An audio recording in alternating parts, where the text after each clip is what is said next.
اس پہلی ملاقات میں حضرت میاں صاحب نے نسبت نقشبندیہ آپ کو عطا فرمائی. پھر میاں صاحب نے فرمایا یہ فضل الہی ہے جسے چاہے عطا کرے. اللہ اکبر. پھر اس کے بعد حال یہ ہو گیا کہ جب کوئی آپ کے مرشد پاک کے پاس جاتا نا مرید بننے کے لیے تو آپ فرماتے کہ اتنا دور سے آنے کی کیا ضرورت ہے, وہاں کرما والے موجود ہیں, انہی کے پاس چلے جایا کرو. یعنی پیر کا اپنے مرید پر اعتماد دیکھو. اللہ اکبر. اتنی عظیم ہستی آج یہاں ہم ان کے قدموں میں موجود ہیں. اللہ پاک ان کا ہمیں فیضان نصیب فرمائے. تو بہرحال اللہ والوں کی شان بھی نرالی ہوتی ہے. وہ شاعر کہتے ہیں نا, چاہیں تو اشاروں سے اپنے کایا ہی پلٹ دیں دنیا کی. چاہیں تو اشاروں سے اپنے کایا ہی پلٹ دیں دنیا کی. یہ شان ہے ان کے غلاموں کی, سرکار کا عالم کیا ہوگا. اللہ والوں کی شان. اور حضرت کرما والی سرکار کے بارے میں آتا ہے, ہم نے جو پڑھا سنا آج سے واقعات دوپہر سے میں سن رہا ہوں ان کے بارے میں, سبحان اللہ, جتنا سنتے جا رہے ہیں اتنی محبت بڑھتی جا رہی ہے کہ آپ سنتوں کا بڑا درس دیا کرتے. آپ کے پاس کوئی آتا تھا اور مرید ہوتا تو آپ فرماتے عقل اور شکل دونوں سنتوں والی بنا لو. سبحان اللہ. دیکھیں یہ ہے اللہ والوں کا طریقہ کہ وہ فرماتے عقل بھی سنت والی ہو, شکل بھی سنت والی ہو. اللہ کرے کہ ہمارا چہرہ بھی, ہمارا سوچنا بھی, ہمارا چلنا پھرنا, اٹھنا بیٹھنا سب نبی پاک کی سنت کے مطابق ہو جائے. تو بہرحال میرے بیچ اسلامی بھائیوں, سید سادات کی خدمت کرنی ہے. اور ان تمام باتوں میں اصل بات پتہ کیا ہے؟ با ادب با نصیب, بے ادب بد نصیب. جو بے ادب ہوتا ہے نا وہ ہمیشہ برباد ہوتا ہے. اور حدیث پاک بھی ہے, اور یہ حدیث پاک ڈرنے کے لیے کافی ہے. نبی پاک علیہ الصلوۃ والسلام فرماتے ہیں, جس کا مضمون ہے جو اپنے چھوٹوں پر شفقت نہ کرے اور اپنے بڑوں کا ادب نہ کرے وہ ہم میں سے نہیں. اب جب نبی پاک جس کے بارے میں یہ فرما دے رہے وہ ہم میں سے نہیں, پھر بچا کیا؟ آقا کے سوا کون ہے ہمارا؟ تو یہ ادب کتنا ضروری ہے اسلام میں کہ ہمیں اپنے بچوں پر شفقت کرنی ہے اور اپنے بڑوں کا ادب کرنا ہے. اب یہاں ایک اور پرابلم پتہ کیا ہو جاتا ہے؟ نوجوان بیٹھے ہیں, جب جوانی میں پیسہ آ جائے, جوانی میں شہرت مل جائے تو بندہ اب اپنے بزرگوں کو اگنور کرنے لگ جاتا ہے. اس کو سفید داڑھی والے سفید بالوں والوں کا ادب سمجھ نہیں آتا. وہ کہتے ہیں تو غریب آدمی میرا ملازم ہے. نہیں میرے بیچ اسلامی بھائی, چاہے غریب ہے, چاہے آپ کا ملازم ہے, چاہے کسان ہی کیوں نہ ہو, چاہے ٹھیلا لگانے والا ہو, اگر اس کے سفید بال ہو گئے تو اس کو والد کی طرح سمجھو. ان کو ادب اسی طرح آپ نے دینا ہے, کیونکہ ادب کرو گے تو اللہ اور ترقی دے گا, اللہ تمہاری عزتوں میں اور اضافہ فرمائے گا. ہمیشہ یاد رکھیں, جو اپنے بڑوں کا ادب کرتا ہے بعد میں اس کے بچے بھی اس کا ادب کرتے ہیں.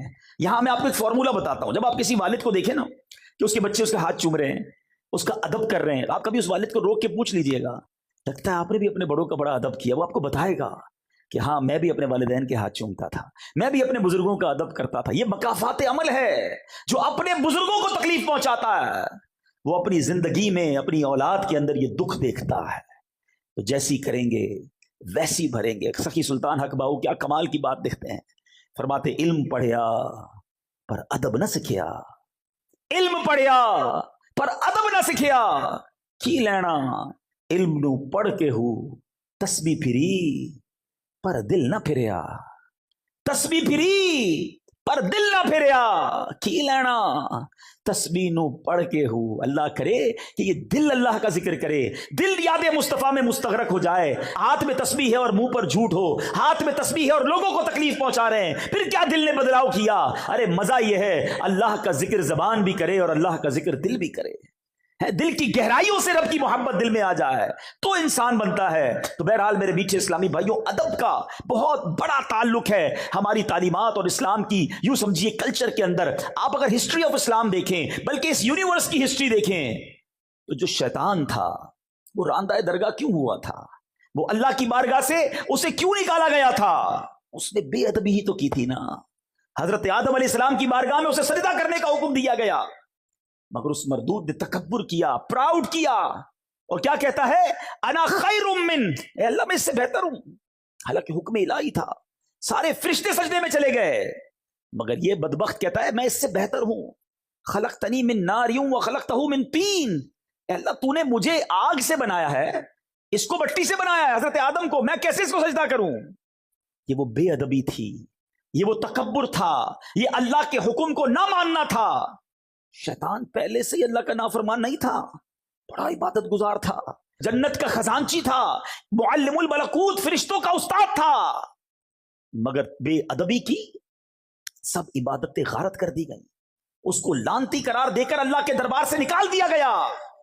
اب اگر آج کوئی سوچے کہ ایک بے ادبی، ایک گستاخی، نبی کی گستاخی تھی نا، ہے اللہ کا حکم نہ ماننا، تکبر، یہ سب کچھ چھین سکتا ہے۔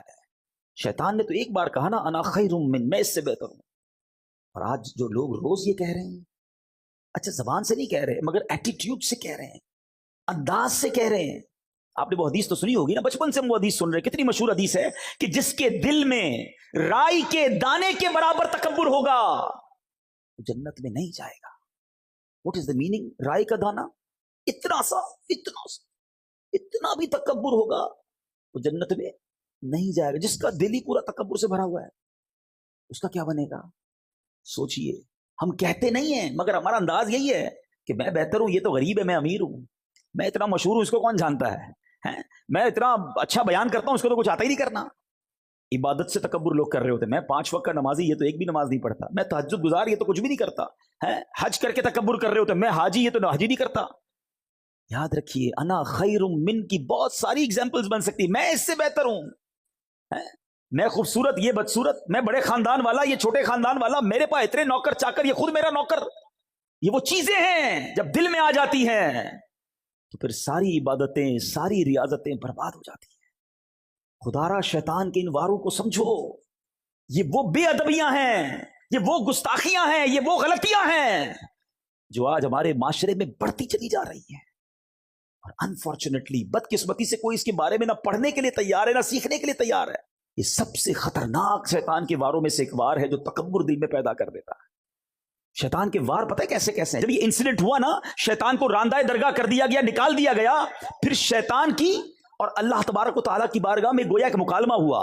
سنیے غور سے، اللہ تعالیٰ نے شیطان کو جب اپنی بارگاہ سے نکالا تو شیطان نے اللہ سے درخواست کی کہ یا الہی تو نے مجھے مردود کر ہی ڈالا ہے، تو اب مجھے اولاد آدم پر کنٹرول دے دے، قدرت دے دے، تاکہ میں انہیں گمراہ کر سکوں۔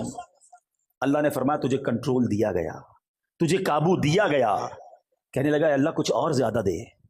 فرمایا تو ان کے مالوں میں شرکت کر سکے گا، یعنی ان کے پیسے بھی غلط کاموں میں استعمال کروا سکے گا۔ کہنے لگا یا اللہ اور دے، اور پاور چاہیے۔ فرمایا جا تو ان کے سینے تیرے رہنے کے گھر ہوں گے، تو ان کے دلوں میں رہ سکے گا۔ اب جب یہ ساری باتیں ہو گئیں تو حضرت آدم علیہ السلام نے اللہ سے عرض کی مولا تو نے شیطان کو تو ہم پر پورا تسلط دے دیا، غلبہ دے دیا، اب اے اللہ ہم اس کے مکر و فریب سے میں اور میری اولاد کیسے بچیں گے؟ تو اللہ تبارک و تعالیٰ نے فرمایا آدم تیرے ہاں جو بچہ پیدا ہوگا اس پر میں ایک زبردست فرشتہ معین کر دوں گا جو اسے شیطانی وساوس سے بچائے گا۔ عرض کی الہی اور زیادہ کر، سیکیورٹی کا انتظام اور زیادہ کر دے۔ ارشاد ہوا اے آدم تیری اولاد ایک نیکی کرے گی میں اسے 10 گنا اجر دوں گا۔ عرض کی مولا کچھ اور زیادہ کر دے۔ فرمایا میں ان سے توبہ کا مادہ یعنی توبہ کرنے کا جو وعدہ ہے وہ نہیں چھینوں گا جب تک ان کے جسموں میں روحیں باقی ہیں۔ عرض کی یا اللہ اور زیادہ کر۔ فرمایا میں ان کے سروں پر مغفرت کا تاج رکھوں گا اور کسی کی پرواہ نہیں کروں گا۔ حضرت آدم فرماتے یا اللہ اب یہ میرے لیے کافی ہے۔ تو یہ نیکی اور بدی کی جو جنگ ہے نا، یہ فرام دا ڈے 1 سے سٹارٹ ہے۔ شیطان کا کام ہمیں بہکانا ہے، شیطان کا کام ہمیں بھٹکانا ہے، جہنم کی طرف لے جانا ہے۔ شیطان شروع سے یہ چاہتا ہے کہ میں جہنم میں جاؤں گا تو میں اپنے ساتھ ان لوگوں کو بھی لے کر جاؤں، لیکن مسئلہ یہ ہے کہ آج لوگوں نے شیطان سے دوستی لگا لی ہے۔ ہاں ایسا ہی ہے، حالانکہ قرآن پتہ کیا کہتا ہے؟ قرآن پڑھیں تو پتہ چلے نا، انہو لکم عدو مبین، بے شک شیطان تمہارا کھلا دشمن ہے، اوپن اینیمی کہا قرآن نے میرا اور آپ کا۔ مگر کمال یہ ہے کہ ہم شیطان سے دوستی لگائے بیٹھے ہیں۔ قرآن دشمن کہتا ہے اور مسلمان اسے دوست بنائے بیٹھے۔ یہ میں ثابت کروں گا، ابھی بتاؤں گا آپ کو۔ یہ بڑی عجیب بات ہے کہ مسلمان شیطان سے دوستی لگائے بیٹھا ہے۔ اللہ تبارک و تعالیٰ نے جب شیطان کو مردود کیا نا تو شیطان نے کہا الہی تو نے بنی آدم میں پیغمبروں کو بھیجا ہے، ان کو کتابیں دی ہیں، تو میرے پیغمبر اور میری کتابیں بھی ہونی چاہیے۔ ذرا سنیں شیطان کی باتیں ہیں، میرے پیغمبر اور میری کتابیں بھی ہونی چاہیے۔ تو خدا تعالیٰ نے فرمایا کہ کاہن اور نجومی جو ہے نا وہ تیرے پیغمبر ہوں گے۔ عرض کیا میری کتاب؟ فرمایا جھوٹے شیروں کی کتاب جو ہے وہ تمہاری کتاب ہوگی۔ یہ نجومیوں کے پاس جو لوگ جاتے ہیں نا، کاہنوں کے پاس، کوئی پتہ بتا دیں، کوئی نمبر بتا دیں، کوئی جناب کوئی پاسا بتا دیں، ہر بندہ عجیب و غریب لوگوں سے دوستیاں لگائے، پر فرمایا یہ تیرے پیغمبر ہوں گے۔ یہ تک بندیوں اور شعر جھوٹی شاعری کی کتابیں تیری کتابیں ہوں گی. اور شیطان کہتا ہے کہ میرے مؤذن کون ہوں گے؟ اللہ اکبر. عرض کیا میرے مؤذن؟ فرمایا راگ اور گانا تیرے مؤذن ہوں گے. عرض کرتا ہے میری مسجد کیا ہوگی؟ فرمایا فتنہ انگیز بازار تیری مسجدیں ہوں گی. عرض کیا میرا کھانا کیا ہوگا؟ فرمایا جس کھانے پر میرا نام نہ لیا گیا شیطان وہ تیرا کھانا ہوگا. اللہ اکبر. عرض کرتا ہے میرا پانی کیا ہوگا؟ فرمایا جو نشیلی چیزیں ہوں گی. اے شراب پینے والو، اے منشیات کی طرف جانے والو، سنو یہ شیطان کے مشروب ہے. اللہ اکبر. شیطان کہتا ہے میرا جال کیا ہوگا؟ فرمایا عورتیں تیرا جال ہوں گی. اے میرے میٹھے اسلامی بھائی، دشمن سے جب مقابلہ کرنا ہوتا ہے نا تو اس کے ہتھیار پتہ ہونے چاہیے، اس کے وار پتے ہونے چاہیے. ایئر فورس کا مقابلہ ایئر فورس کرتی ہے، نیوی کا مقابلہ نیوی کرتی ہے، آرمی کا مقابلہ آرمی کرتی ہے. جیسا میزائل اس کے مقابلے میں ویسا بناتے ہیں یا اس سے مضبوط بناتے ہیں. ہمارا حال یہ ہے کہ اللہ قرآن میں فرما رہا ہے اِنَّهُ لَكُمْ عَدُوٌّ مُبِينٌ. شیطان تمہارا کھلا دشمن ہے، نہ اس کے وار پتہ ہے نہ اس کے ہتھیار پتہ ہے. میں آپ سے پوچھتا ہوں، ہمارا سب سے پکا دوست جو ہوتا ہے اس کی ہم روز مانتے ہیں نا، ہر بات مانتے ہیں، کہتے ہیں یار حکم کرو یار، آپ کے لیے جان حاضر. پکے دوست کی نشانی یہ ہے، ٹھیک ہے، کہ جس کے لیے ہم کیا کہتے ہیں تمہیں منع نہیں کر سکتا یار، آپ کے لیے بس ہر چیز ہاں ہے. اب میں بتاتا ہوں کہ شیطان کی لوگ کتنی مانتے ہیں. سچی بات تو یہ شاید اپنے ماں باپ کی اتنی نہیں مانتے جتنی شیطان کی لوگ مان رہے ہیں. اور یہ بربادی ہے، یاد رکھنا. صبح ہوتی ہے، فجر کا وقت ہوتا ہے، مؤذن کہتا ہے حی علی الصلاۃ حی علی الفلاح. شیطان کہتا ہے سو جا، اگلے جمعے سے پڑھیں گے فجر. کروٹ بدل کر بلینکٹ اوڑھ لیا. صبح صبح کس کی مانی؟ بتاؤ نا، شیطان کی مانی. ٹھیک ہے، فجر قضا ہو گئی، اب اٹھے، لباس پہننے کی باری آئی. ایک دو لباس رکھے ہوتے ہیں جمعے کے لیے، باقی شیطان کہتا ہے نہیں یہ تو جمعے کا لباس ہے، باقی یہ فیشن والا، یہ انگریزوں والا یہ پہننا ہے.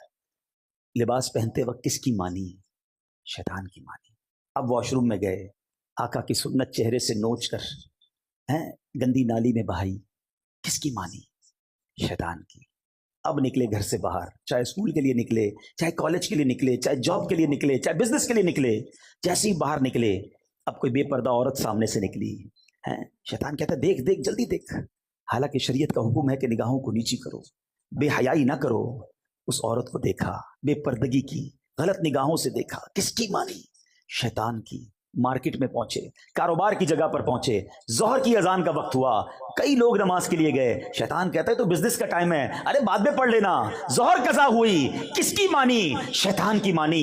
گاہک آیا، مال بیچنے کا موقع آیا. شیطان کہتا ہے جھوٹ بول، زیادہ نفع ملے گا، ایک جھوٹی قسم بھی کھا لے. ارے اس کو بتا دے میرا پڑتا اتنے میں ہے، پکا رنگ ہے، made in China, made in Japan ہے، حالانکہ تم نے اپنے شہر میں بنایا ہے. ارے بول دے کچھ نہیں ہوتا.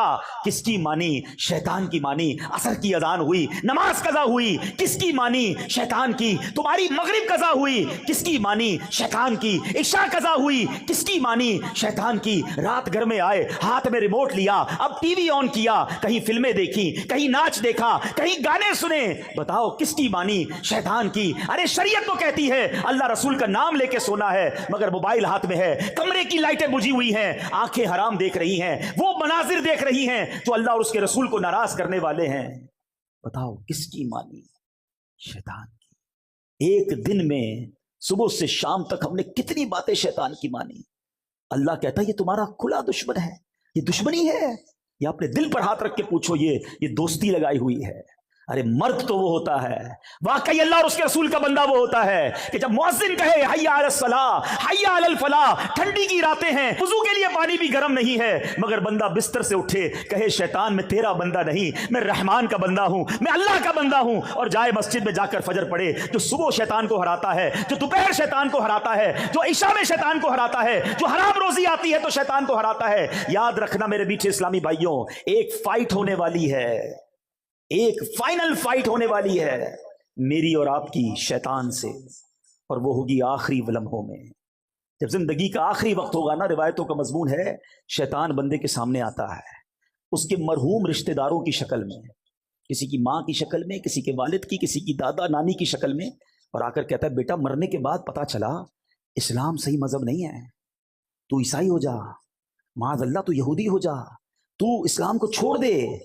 جو روز شیطان کی مان رہا ہوگا، جو روز فائٹ میں ہار رہا ہے، بتاؤ وہ فائنل فائٹ میں کیسے جیتے گا؟ خدا نہ خواستہ اگر ادھر شیطان کی مان لی اور اس نے ایمان سنیچ کر لیا، ایمان چھین لیا، تو بنے گا کیا ہمارا؟ ساری نیکیاں اعمال تو بات کی بات ہے نا، حج، عمرے، زکوٰۃ، نمازیں، روزے، یہ سب بعد میں ہیں۔ اگر ایمان سلامت لے کر نہ گئے تو کیا بنے گا؟ اور قربان اس شخص کی ہمت پر جو صبح و شام شیطان سے مقابلہ کر رہا ہے، جو روز نمازیں پڑھ رہا ہے، روز سنت پر عمل کر رہا ہے، شیطان بڑے وسوسے دلاتا ہے، وہ نہیں مانتا اس کی، انشاءاللہ وہ آخری وقت بھی شیطان کو کہے گا کہ میں تیری نہیں مانوں گا، اور لا الہ الا اللہ محمد الرسول اللہ کہہ کر دنیا سے چلا جائے گا۔ اب آپ نے طے کرنا ہے کہ زندگی شیطان کی دوستی میں گزارنی ہے یا اس مردود سے لڑنا ہے۔ یہ ویسے ہی نعرہ نہیں لگاتے ہمارے امیر اہل سنت، یہ دعوت اسلامی والوں کے جو نعرے ہوتے ہیں نا، اس کے پیچھے ایک پورا فینومینا ہوتا ہے، پوری ایک سمجھ لے کہ فلسفہ ہوتا ہے۔ کیا خوبصورت نعرہ ہے امیر اہل سنت کا کہ شیطان کے خلاف جنگ ایک بار نہیں لڑنی ہے، جاری رہے گی، کنٹینیو رہے گی ٹل دا اینڈ، اور یہ جنگ جیتنی ہے ہم نے۔ لیکن صرف نعرہ لگانے سے جنگ نہیں ہوتی نا۔ کبھی فوج کو دیکھا ہے کہ فلاں ملک کے خلاف جنگ جاری رہے گی اور اس کے بعد فوج رضائی اوڑھ کے سو جائے؟ فوج جاگتی ہے تو ہم سوتے ہیں۔ تو ہمیں بھی اگر واقعی اپنے ایمان کی حفاظت کرنی ہے، یہ بزرگوں کو ویسی فکر نہیں ہوتی تھی۔ سیدی غوث اعظم، اللہ اکبر، پیران پیر، پیر دستگیر، ولیوں کے سردار، آپ کہتے ہیں ایک بار عید کا دن تھا، فرماتے لوگ کہہ رہے ہیں آج عید کا دن ہے، عید کا دن ہے۔ عبد القادر کے لیے عید کا دن وہ ہوگا جب اپنا ایمان سلامت لے کر دنیا سے جائے گا۔ پیرانے پیر یہ کہہ رہے ہیں، اور ہم گناہ گاروں کو فکر ہی نہیں ہے۔ کبھی لوگ ملتے نا، کہتے ہیں حضور کاروبار میں برکت کی دعا کر دیں، بچے کے لیے دعا کر دیں، فلاں کام ہو جائے۔ بہت ہی کم ایسا ملتا ہے کہ کوئی کہے کہ ایمان کی حفاظت کی دعا کر دیں۔ کسی کو ٹینشن ہی نہیں ہے۔ سوچئے یہ سب سے قیمتی چیزیں میرے اور آپ کے پاس، اور میں آپ کو صحیح بتاؤں، نبی پاک علیہ الصلوۃ والسلام کی دعائیں پڑھیں نا، ان میں بڑی مشہور دعا ہے، یا مقلب القلوب ثبت قلبی علی دینک، اے دلوں کو پھیرنے والے مجھے اپنے دین پر ثابت قدمی عطا فرما۔ اللہ کے نبی دعا کر رہے ہیں، یہ ہماری تعلیم کے لیے نا۔ تو اے کاش ہمیں ایمان کی حفاظت کے فکر نصیب ہو جائے، خدا را شیطان کے واروں سے بچیں۔ ہمیں ایسا ماحول اپنانا ہوگا، اتنا مردود ہے، اتنا مردود ہے کہ پہلے تو بچاتا یہ بندہ گناہ کرے، اب دیکھتا نا نیک آدمی ہے، شراب تو نہیں پیے گا، جوا تو نہیں کھیلے گا، بدکاری بھی نہیں کرے گا، اب اس کو کیسے بہکائے؟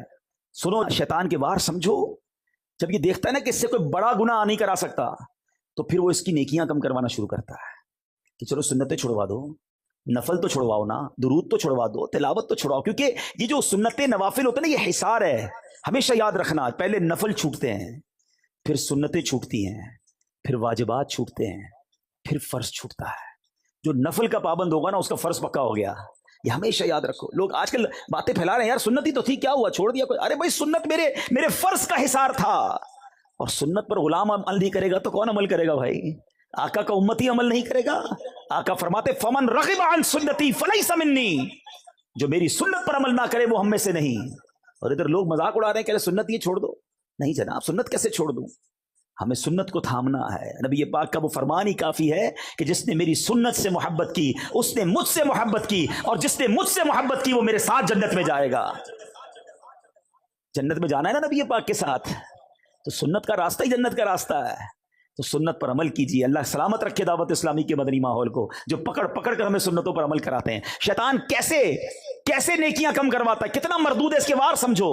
حضرت امیر معاویہ رضی اللہ تعالیٰ عنہ، صحابی رسول، کاتب وحی، کیا کمال کا مرتبہ ہے، اور کتنا خوف خدا تھا آپ کا۔ ایک بار آپ سوئے ہوئے، فجر کا وقت ہوا، آواز آئی اٹھ جائیے، نماز پڑھ لیجیے۔ آپ بیدار ہوئے، دائیں دیکھا، بائیں دیکھا، کوئی جگانے والا نظر نہیں آیا۔ کہ کون ہے جس نے مجھے جگایا؟ کہ حضور شیطان۔ کہ شیطان نے کب سے نماز کے لیے جگانا شروع کر دیا؟ کہ حضور مسئلہ یہ ہے کہ تھوڑے دنوں پہلے بھی آپ تھوڑا لیٹ اٹھے تھے، آپ کی فجر کی جماعت چلی گئی، آپ نے رونا شروع کیا، کریا وزاری کی۔ میں نے فرشتوں کو گفتگو کرتے سنا کہ امیر معاویہ رضی اللہ تعالیٰ عنہ کی گریہ وزاری سن کر، ان کی گریہ وزاری اور جماعت قضا ہونے کے درد کی وجہ سے اللہ کریم نے ان کو 70 جماعتوں کا ثواب عطا فرما دیا۔ میں نے سوچا آج ٹائم پہ اٹھا دوں، آپ ایک ہی پڑھ لیں، اگر آپ کی وہ چلی گئی تو پھر آپ نے رونا ہے اور آپ کو 70 کا ثواب مل جانا ہے۔ اس واقعے سے سیکھنے کو کیا ملا؟